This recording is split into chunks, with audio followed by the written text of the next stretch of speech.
নমস্কার, আপনারা দেখছেন টিভি9 বাংলা। আমি শুভজিৎ রয়েছি আপনাদের সঙ্গে। আজ বামেদের লালবাজার অভিযান, লেনিন মূর্তি থেকে, লেনিন মূর্তির পাদদেশ থেকে লালবাজার পর্যন্ত তাদের এই মিছিল। তিলোত্তমার জন্য সুবিচার চেয়ে বামেদের লালবাজার অভিযান, সেই ছবি আপনাদের দেখাবো এই মুহূর্তে সরাসরি। UEM Jaipur is a perfect target for prospective students aspiring for good jobs, good education with future-ready skills. আমার দুই সহকর্মী সুশোভন এবং কৌস্তব আমার সঙ্গে এই মুহূর্তে রয়েছেন, কিন্তু এখন আপনারা যে ছবি দেখতে পাচ্ছেন সেটি আমাদের ড্রোন ক্যামেরার শট। এই মুহূর্তে সেই ছবি আপনারা দেখছেন। আরও একটি ছবি আপনারা দেখছেন, লালবাজার চলো বামেদের, লালবাজার চলো, লালবাজার অভিযান বামেদের। তিলোত্তমার জন্য বিচার চেয়ে আজকে অভিযান।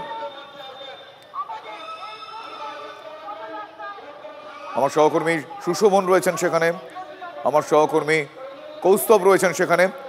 আমি প্রথমেই সুশোভনের কাছে যাব। সুশোভন, তুমি এই মুহূর্তে যেখানে রয়েছো মিছিলের আগেই আমি দেখতে পাচ্ছি মিছিল থেকে আজকে তো স্লোগান যা উঠছে, যদি মূল কথা বলতে হয় তাহলে উই ডিমান্ড জাস্টিস। কিন্তু কিছুক্ষণ আগেই তৃণমূল সুপ্রিমো মমতা বন্দ্যোপাধ্যায় তিনি বলেছেন যে বিচারের মতন চলুক।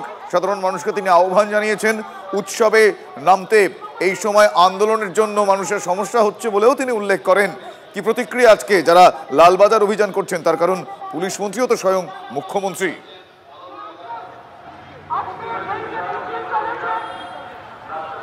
দেখো, সেই বিষয়টা নিয়ে যথারীতি কটাক্ষ সুরে তারা বলছেন যে এই বক্তব্য তিনি কেন বলছেন। উৎসব আসতেই পারে এবং উৎসব প্রতি বছরের মতো এবছরও আসবে এবং প্রতি বছরই এসছে, সুতরাং এই বক্তব্যের হঠাৎ করে কি ব্যাপার।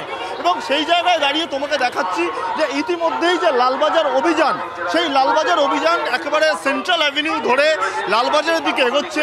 খুব স্বাভাবিকভাবেই পুলিশের কি ভূমিকা হয়, পুলিশ আটকায় কিনা সেটা এই মুহূর্তে বলার। এবং তোমাকে দেখিয়ে রাখি যে বৃষ্টি পড়ছে, সেই বৃষ্টি মাথায় নিয়েই কিন্তু একেবারে যারা সিপিআইএম এর যারা একেবারে সমর্থকরা রয়েছেন তারা কিন্তু লালবাজারের দিকে এগোচ্ছেন। খুব স্বাভাবিকভাবেই তাদের যে এই মিছিল যদি পুলিশ আটকায়, পুলিশের ভূমিকা, সেক্ষেত্রে সিপিআইএম যারা সমর্থক রয়েছে তারা কি করেন নিঃসন্দেহে সেটা দেখার। এবং তুমি যে কথাটি শুরু করলে যে স্বাভাবিকভাবেই মুখ্যমন্ত্রীর বক্তব্যের তীব্র নিন্দা করছে সিপিআইএম এবং তারা কিন্তু বলছেন যে মুখ্যমন্ত্রী তিনি একথা কেন বলবেন। এবং আমার সঙ্গে রয়েছেন, তাদেরকে জিজ্ঞাসা করি, আচ্ছা উৎসব এসছে এই বিষয়টা মুখ্যমন্ত্রী তিনি আজকে বললেন, সাংবাদিক কি বলবেন আপনি? আমরা বলতে চাই যে উৎসব আসুক, উৎসবের মতো হবে, কিন্তু নির্যাতিতার বিচার না পাওয়া পর্যন্ত যে প্রতিবাদ চলবে সেই প্রতিবাদকে কেউ হুমকি চুমকি দিয়ে আটকাতে পারবে না। এই বিষয়টা শাসক দলের নেতাদের স্পষ্ট করে বুঝে নেওয়া উচিত।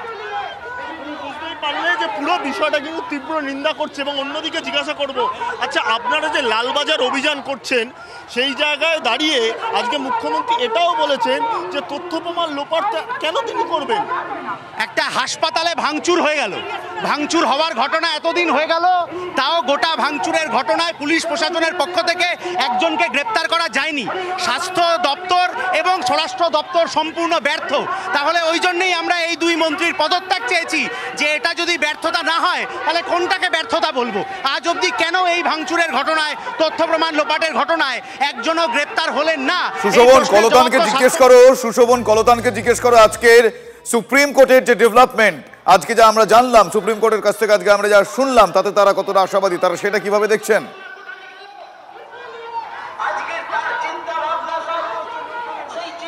একেবারে সার্বিকভাবে সুপ্রিম কোর্টের আজকে যে পর্যবেক্ষণ সেটা আপনারা কিভাবে দেখছেন? এবং অবশ্যই আগামীকাল 5টা অবধি একটা সময়সীমা দেওয়া হয়েছে চিকিৎসা। জুনিয়র ডাক্তাররা দীর্ঘদিন জানকবুল লড়াই করেছেন, আমরা সেই লড়াইকে কুর্নিশ জানাচ্ছি। ওনারা নিশ্চয়ই একটা আলাপ আলোচনা করে কিছু সিদ্ধান্ত জানাবেন, আমরা সেটা জানবো, তারপরে তার মতামত হবে। কিন্তু যেরকম পর্যবেক্ষণ এসছে এই পর্যবেক্ষণের হিসেবেই বাকি নিয়োগ দুর্নীতির ঘটনায় যারা অভিযুক্ত, ওই লাল ডায়েরি লোপাটের ঘটনায় যারা অভিযুক্ত, তাদের ক্ষেত্রেও সুপ্রিম কোর্ট একই রকমভাবে কড়া নির্দেশ জারি করুক, এইটাই আমরা চাই। কিন্তু বুঝতেই পারছি যে তাদের যে প্রতিক্রিয়া একেবারে সেই বিষয়টা তারা বললেন। এবং এই কথা বলতে বলতে তোমায় জানিয়ে রাখি যে সেন্ট্রাল অ্যাভিনিউ ধরে একেবারে যোগাযোগ ভবনের কাছাকাছি কিন্তু এই মিছিল পৌঁছে গেছে। স্বাভাবিকভাবেই তোমাকে আমি যে কথা দিয়ে শুরু করেছিলাম যে মিছিল যখন একেবারে লালবাজারের কাছাকাছি পৌঁছাবে সেখানে পুলিশের কি ভূমিকা হয়, সিপিআইএম নেতৃত্ব যারা রয়েছেন তারা কি বক্তব্য রাখেন বা কি ভূমিকা হয়, নিঃসন্দেহে তা দেখা। একেবারেই মিছিলের অপর প্রান্তে বেন্টিক স্ট্রিটে এই মুহূর্তে আমার অপর সহকর্মী কৌস্তব রয়েছেন। কৌস্তবের কাছ থেকে আমি জানবো, কৌস্তব তুমি এই মুহূর্তে যেখানে রয়েছো সেই জায়গায় কি পরিস্থিতি, সেখানকার কিরকম ছবি, সেখানে মিছিলের কোনো পার্ট গিয়ে কি পৌঁছেছে, আমি সেইখানকার ছবিটা একবার দেখতে চাইবো। কারা কারা রয়েছেন সেখানে এখন?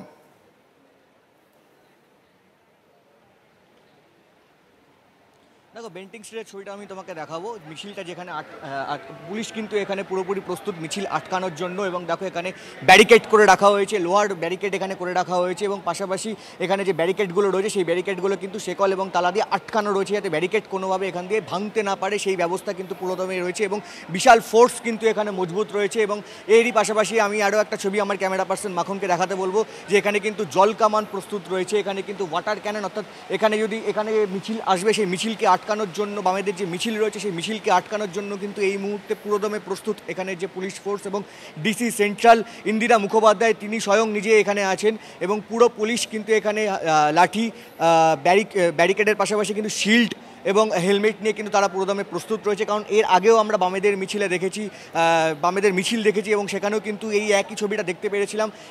এবারও আজকেও যখন সিপিএমের সেই মিছিল রয়েছে, পুলিশ কিন্তু সে জায়গায় কিন্তু নিজেদের পুরোপুরি দমে একদমই তারা যেভাবে ব্যারিকেড করে রেখেছেন, আজকে তারা যেভাবে ব্যারিকেড করে রেখেছেন সেই ছবি আমরা দেখতে পাচ্ছি।